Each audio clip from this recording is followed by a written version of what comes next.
എറണാകുളം അങ്കമാലിയിൽ tanker lorry scooter ഇടിച്ച് വീട്ടമ്മയ്ക്ക് ദാരുണാന്ത്യമുണ്ടായി. ഞാൻ നേരത്തെ പറഞ്ഞു, അങ്കമാലിയിലെ ഷെർലി മാർട്ടിനാണ് മരിച്ചത്. കരിയാട് സിഗ്നലിൽ ഇന്നലെ രാത്രി 10 മണിയോടെയാണ് അപകടം നടന്നത്. വിപിൻ സി വിജയൻ ഈ അപകടത്തിൻ്റെ കൂടുതൽ വിവരങ്ങൾ നൽകാൻ ചേരുകയാണ്. മോർണിംഗ് ഷോയിൽ വിപിൻ പറയും.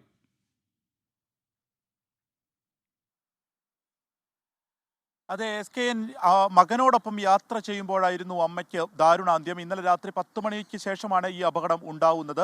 അത് കരിയാട് സിഗ്നലിൽ വെച്ചാണ് അപകടം ഉണ്ടാവുന്നത്. അതായത് ഈ ജോലി കഴിഞ്ഞ് ഇവർ നെടുമ്പാശ്ശേരി വിമാനത്താവളത്തിലെ എയർ ഇന്ത്യയുടെ കരാർ ജീവനക്കാരിയായിരുന്നു. അവിടുന്ന് ജോലി കഴിഞ്ഞ് മകനോടൊപ്പം വീട്ടിലേക്ക് മടങ്ങി വരികയായിരുന്നു. ഇങ്ങനെ മടങ്ങി വരുമ്പോൾ കരിയാട് സിഗ്നലിൽ വെച്ച് യു ടേൺ എടുക്കുന്നതിനിടയിൽ വന്ന ടാങ്കർ ലോറി ഇടിക്കുകയായിരുന്നു. തൽക്ഷണം തന്നെ ഷെർലി മാർട്ടിൻ മരിച്ചു. 51 വയസ്സായിരുന്നു. 2 മക്കളാണ് ഉള്ളത്.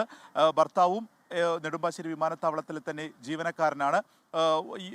യൂട്ടൺ തിരിയുന്നതിനിടയിൽ തന്നെ പെട്ടെന്ന് അമിത വേഗത്തിൽ വന്നിട്ടുള്ള ടാങ്കർ ലോറി ഇടിക്കുകയായിരുന്നു എന്നുള്ളതാണ് പ്രാഥമികമായി ലഭിക്കുന്ന വിവരം. മൃതദേഹം ഇപ്പോൾ അങ്കമാലി ആശുപത്രിയിലേക്ക് മാറ്റിയിട്ടുണ്ട്. ലോകത്തെവിടെയായാലും ഏത് സമയത്തും 24 വാർത്തകളും ഓഗ്മെന്റഡ് റിയാലിറ്റി പാക്കേജുകളും എക്സ്പ്ലെയിനറുകളും വിശദമായി കാണാൻ ഞങ്ങളുടെ യൂട്യൂബ് ചാനൽ നിങ്ങൾക്ക് സബ്സ്ക്രൈബ് ചെയ്യാം.